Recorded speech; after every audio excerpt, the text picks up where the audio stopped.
Lancer Tactical. Now, I did have a Lancer Tactical in my collection back in the day, and I don't think I ever reviewed it. But I will admit now that Lancer Tactical has actually caught my eye. Be it, of course, from the venerable basic stuff from back in the day, or Brain Exploders content from back in the day, talking about the Lancer Tactical AK. The Lancer Tactical has now become a household name that has somewhat replaced JG in the affordable market, even going as far as slowly pushing G&G out in the affordable market. This going even further that when you type in Airsoft in Amazon, you get mostly Lancer Tactical listings. And I would publish, or at least talk a conspiracy about why, but I think we both know why. Lancer Tactical, even with the controversies of the past, has now kind of solidified itself as the affordable, if not high-end dealer. Not in the likes of, say, Crytek, but it's definitely up there. So, with that said, it might as well go ahead and get to why you're here. The SPR, which of course is the Gen 2, the Special Purpose Rifle, and whether or not it's worth the money to look at and even get. And I'll be honest, it did impress me. But let's get to, well, the gun itself and even, of course, the box. Speaking of the box has this lovely Gen 2-like Spartan aesthetic. We have the Lancer Tactical, of course, French, what have you, the Knight helmet, the Lancer Tactical logo, everything about it. This is a pre-owned, by the way. It doesn't have everything in it, so, we're going to go with that. I will admit, though, I do like the back, at least, because I might legit try and build this loadout that they are presenting in this thing, because they literally show you a loadout through and through, and I might legit actually build one based off of this, because again, it shows you everything you need to build your loadout with Lancer Tactical gear, SWAT balaclava, hydration bladder, hydration backpack, schmig. I do like the Jolly Rogers on there. A fast helmet, goggles, let's see here, we got a rigger's belt, hard knuckle gloves, knee pads, tactical vest, gun holster, and of course a single point sling with your Lancer Tactical gun. And apparently there's a holster there that's not listed because apparently you don't need a holster. And the helmet is not the same as the bump helmet, it's a Mitch helmet. And the guy, I could nitpick this all I want. I could legitimately nitpick this that's presented here. I could, but I'm not. I'll just let you guys do that instead. So if you've got one of these boxes in the comment section, go ahead and nitpick this and kind of point out how one of these things is not like the other. But either way, though, on the side of the box has, of course, your gun, which is kind of an interesting design, I'll be honest. And everything else in between. So let's just go ahead, break it open, and talk about it, shall we? Talking about the Lancer Tactical Gen 2, you have your standard Gen 2 style body, which is a kind of a cool, which I've actually used for a build I did long ago, actually, and still is in my collection, and that would be lovingly called Bob. And that's right, Bob. Bob here, like I said, the body I used for the because the Gen 2 body has this lovely cyberpunk-like aesthetic. And legit, it's actually a reason why I love the body so much. So if you're going to get a Gen 2 and use the body for cyberpunk or even a sci-fi build, I fully recommend it because the built-in trigger guard just kind of adds to the aesthetic of it. But let's put Bob down here because we're not here to talk about Bob, we're here to talk about the SPR. Now the SPR would have on the front here this massive monolithic, just four-rail muzzle brake of a beast of a muzzle brake. But I don't have that because, once again, this is a pre-owned. But it does come with a 16.5-inch barrel. It does come, of course, with the lovely crane-type stock. It does come with a massive rail here, minus this, of course. It does come with M-lock, and it does come with pseudo QD points. There are QD points on the stock itself, but the QD points here and here, we'll get to that in a second. But I do like the way the rail is designed, that even if you didn't have an M-lock rail like I have on here, which we'll get to that in a second, The way they are designed, especially this right here, just kind of curving into it, gives a very comfortable look. I mean, especially without gloves, I don't have any issues with it. It legit is a very comfortable just feeling. And again, with that lovely bit right there, just it's perfectly great for just resting your hands on it. Again, lovely design, lovely, great. And the way the slots are designed here, you could actually hang a QD. You could attach your sling to these. And I've done that before. And legit, it actually is really good. Again, a very comfy gun, not very bad. The pistol grip is great. The safety on the Gen 2 is still got its issues, of course. Just careful when you put this thing on safety. You don't want to go over travel on that safety. But, again, lovely cyberpunk aesthetics. Lovely sci-fi cyberpunk aesthetics on just the body alone. But I'd be lying if I didn't say there were issues. And dear God alive, are there issues. Okay, let's go ahead and get this one out of the way. The QD points and the M-lock, you're going to struggle with. And by struggle, I mean I had to literally take my rail mount here, tighten it all the way down to where the M-lock sections were all the way to their straight, put it on there, and then bang the hell out of it.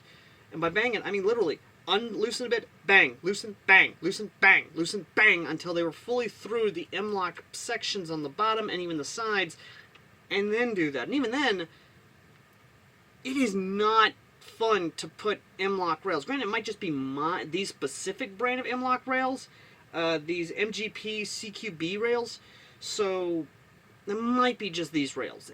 I don't know. If you guys have had the SPR and you haven't had issues with it, then let me know. The other thing, of course, is that it's an all-polymer build, which does lend credence to the actual weight being so light, and it's a light, maneuverable gun. Even the buffer tube is made of polymer. The sling mount here is not made of polymer, but again, that's also another thing I want to bring up. This can bend easy. It will bend easy, so be careful with that. Like I said, just be careful. That's all I'm going to say. It is wired to Tamiya. It does, of course, rotary style hop up. Has an extended charging handle. Very nice, very good, very just grand. The other thing, of course, like I said, is the QD points here and here. The buttstock QD point, perfectly fine. These, on the other hand, might as well show you. So let's go ahead and go with the one up here that's all the way through and doesn't look just...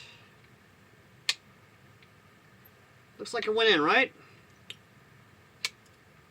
Wrong. It's not all the way...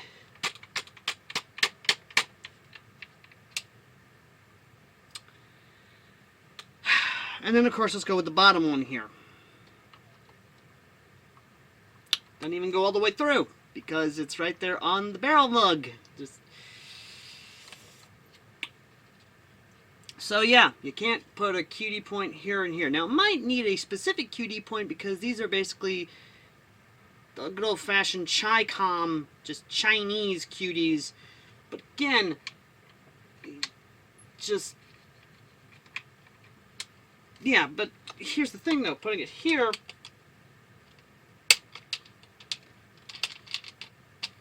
attaches there just fine. But here, or here, nah, not so much.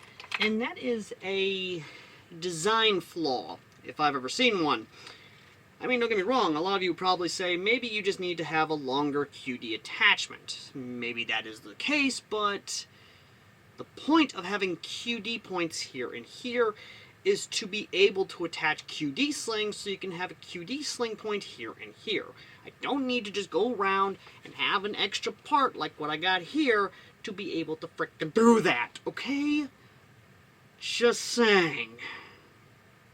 But that's just a small bit of, yeah. But, like I said, the rails themselves, these parts right here, are at least wide enough, and they are deep enough to where you can actually attach your sling to them, so, yeah, even if you don't attach a M-lock QD point for the M-lock slots, or anything of that nature, you're still going to be able to actually find a way to have a sling on this thing. Outside of that, well, that's about it. Well, except, of course, for the FPS, which I know everyone's going to be asking, what is the FPS on this thing? Well, the joules of it, thanks to, of course, Sector 9, for being so lovely and labeling all our guns when we go in there, is a lovely 1.25 joules with a 0.3 something BB, I believe. I never got the BB weight, but it definitely was a 0.3 something. But, again, that's just with heavy BB. I was using 0.25s at Sector 9, and of course a lovely redneck flat hop, which was basically just a rubber band in the hop-up chamber on a hop-up arm, kind of trying to create a pseudo flat hop for cheap, because I wanted to kind of see how effective this would be with a hop-up in there, or at least with a flat hop. That's just, again, how it is. Everything else is stock about it, which, again, lovely, lovely thing. I do legit actually do like it, and for a price tag of about sub $180, and there will be a link down below to an Amazon link where you can grab one of these bad boys, and even one with battery and charger. Again, trying to help you guys out. It's still affordable, and rightly so. It's legit a pretty good gun. So, yeah. With that all said and done, let's go ahead and get to some Team Deathmatch gameplay, and see how this thing actually performs, shall we? I'll move across. Yeah, just keep me informed, alright? Oh. Switch with me. You see where they're at? Right here? Yeah. Alright.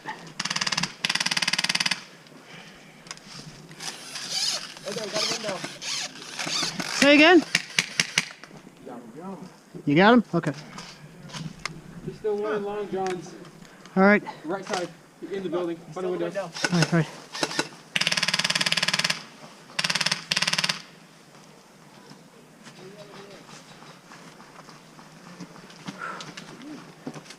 All right.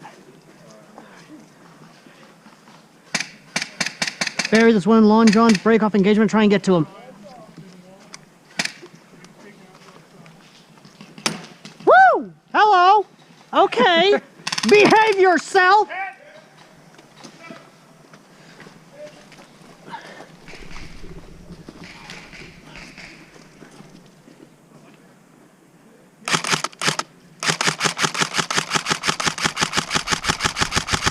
Corner of the building, right behind Lon John's. See him? I see his barrel. He is in the silver building behind Lon John's.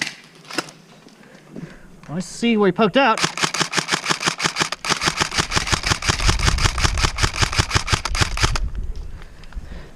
Barry! Dang it. A little bit! Lon John's. Try and get him. We got him pinned.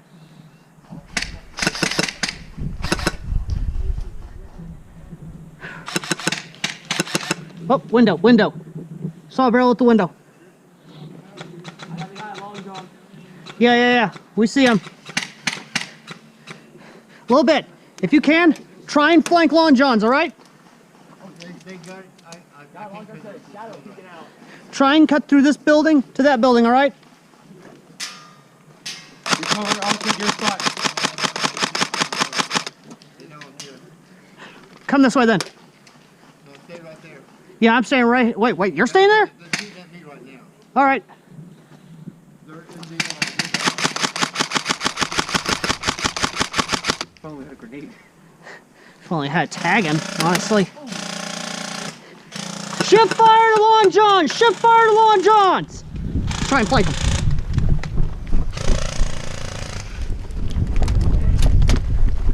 If you could try and get the Lon John's, there's two guys in there that are getting us pinned down. All right. Go.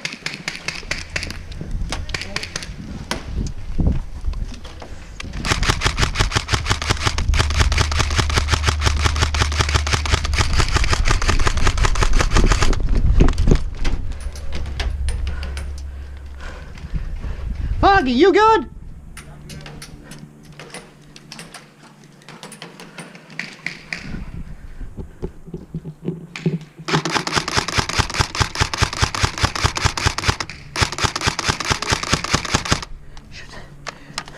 I'm down, reloading!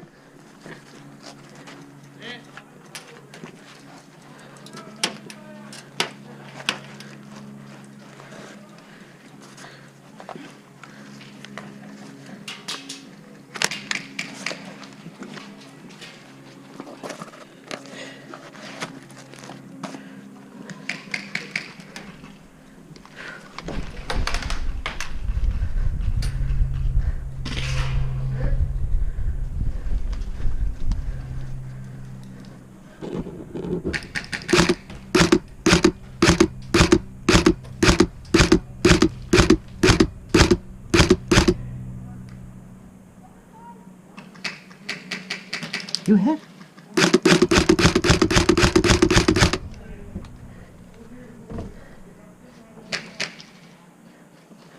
I'm not gonna be able to get him.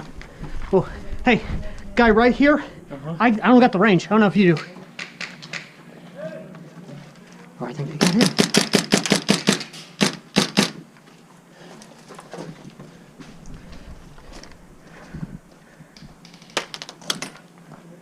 Okay, screw you then.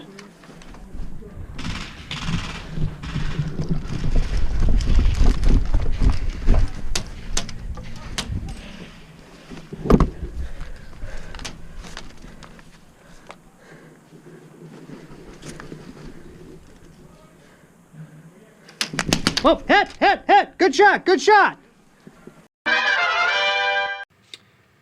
Okay, in my defense, that was straight in the day, early in the day, not my best, I'll be honest. But don't worry, future gameplay footage, you're going to see this thing in action. But, ladies and gentlemen, what is the final verdict on this thing?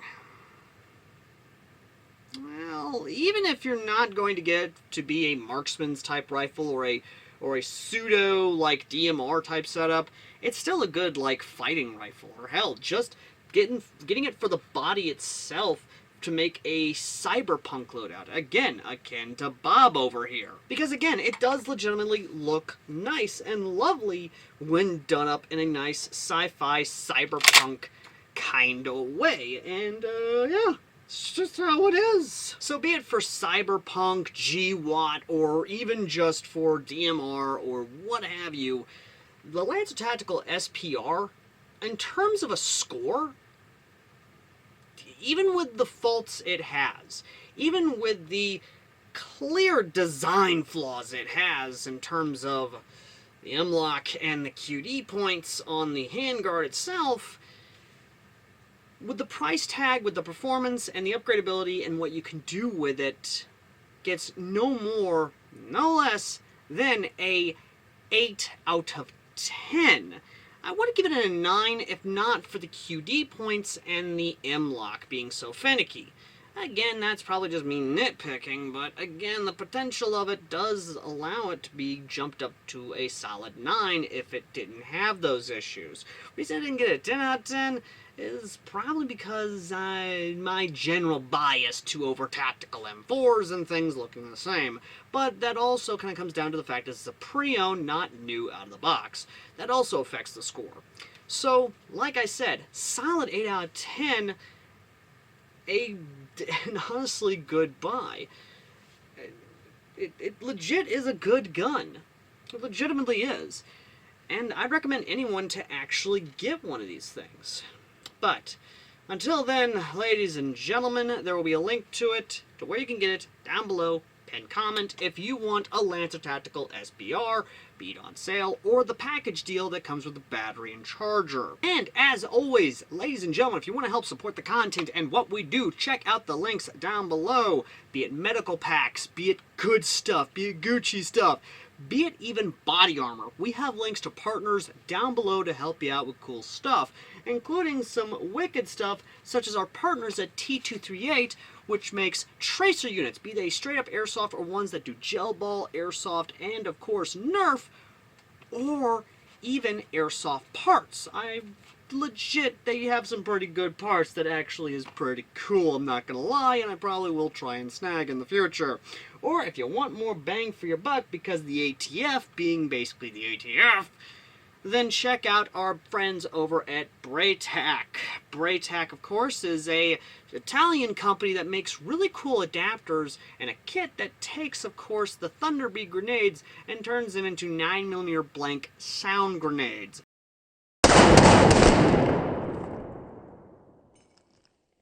The moment that Sector 9 actually makes it okay to use these at their field, you know very well I'm going to take these to the field.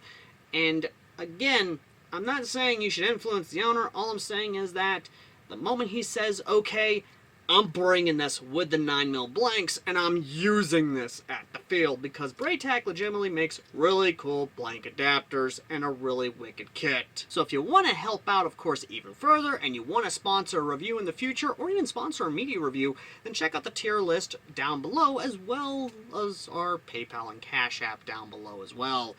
And as always, ladies and gentlemen, I've been AirsoftAL, and the devil was that? The hell?